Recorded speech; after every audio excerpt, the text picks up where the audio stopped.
If you have a Polaris side-by-side and you've been having trouble where it's getting harder and harder to start your UTV, you may think it's the battery or the starter or the ignition switch, but what you may not have known is there is a very inexpensive part that can cause you a whole lot of trouble and can even leave you stranded miles away from where you need to be.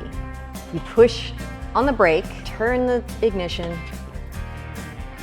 A lot of people who have farms, or if you're homesteading, a side-by-side or UTV is a really important part of your daily life. Especially if you have a decent amount of acreage, it's really nice to have a vehicle like this so you can move things around and get your daily work done easily. Chase animals, whatever you have to do. And Polaris is a very popular manufacturer of these UTVs. But what you may not have known is there is a very inexpensive part, if you don't buy it from the Polaris dealership, that can cause you a whole lot of trouble and can even leave you stranded miles away from where you need to be. And that part is the brake pressure sensor. For a lot of you who own this, whether it's the Ranger or the Razor or whatever model you have, one of the safety features of this vehicle is that it won't let you start it until you push on the brake. And what we noticed is over the period of about 6 months,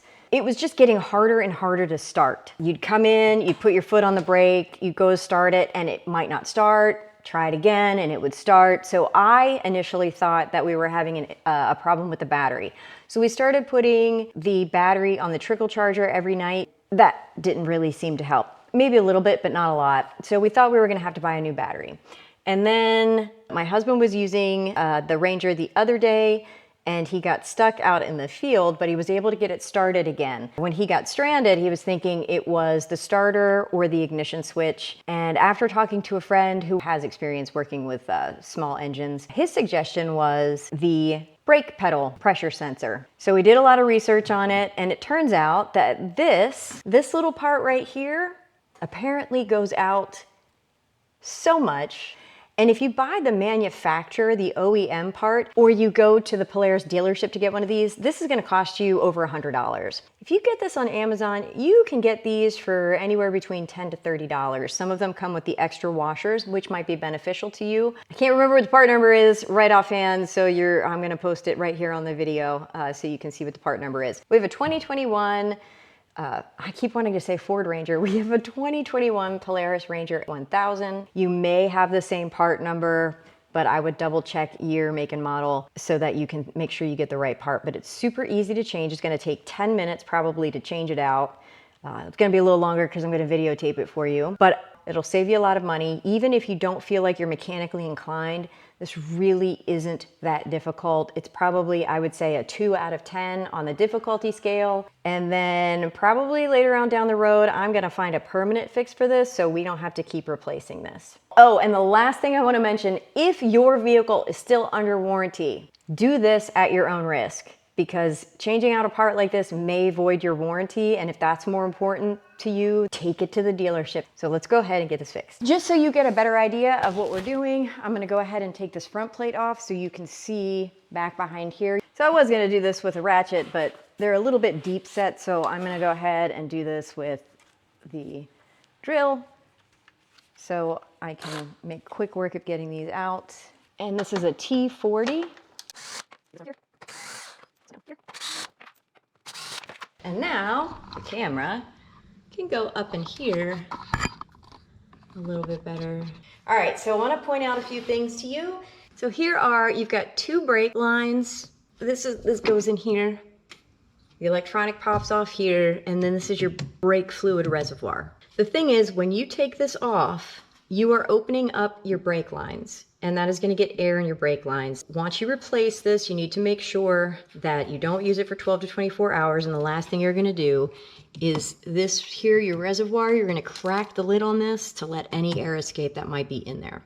But I'll go over that again once we're done. One of the things I want to talk about too, this is your reservoir, so when you open this, your fluid is going to want to drain out. So you need to have something that is going to block that opening. You can have somebody keep their finger over it while you're working on it, or you can find a plug that fits that size hole. A lot of people, they're taking a pencil, just like this, and they are putting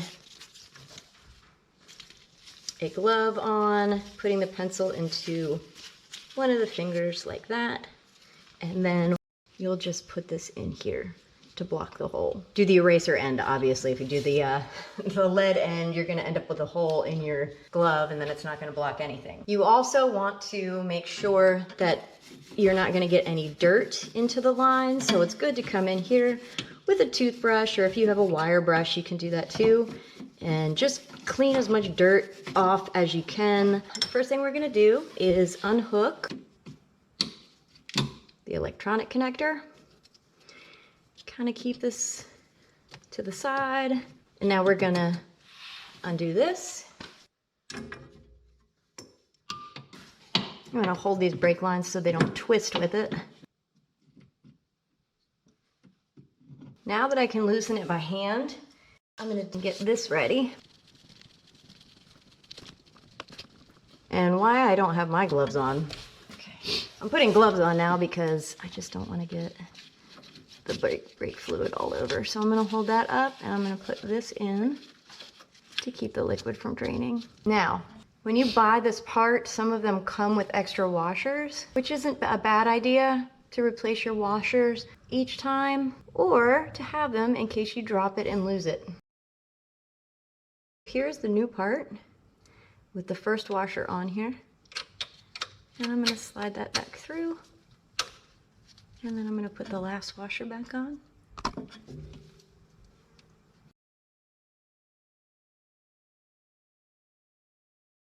And now I can take this out and put that in. Drop that. And now I can thread this back in. Obviously I'm not twisting from this so you don't break the plastic connector.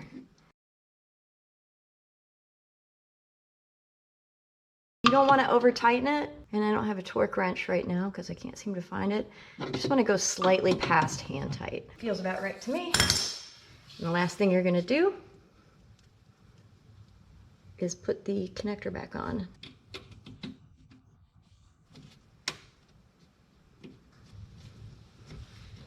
All right, now I am not going to start this for another 12 to 24 hours. I'm just going to let it sit overnight, but I am going to open this up. I'm going to keep the lid on it just so you don't get dust or anything else in here.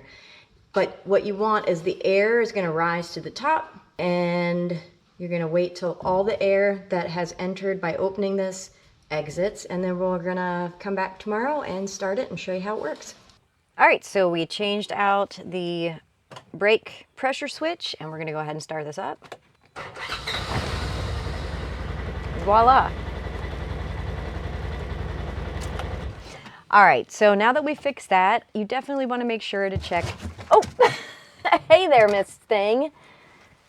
Anytime I start this, she's right there.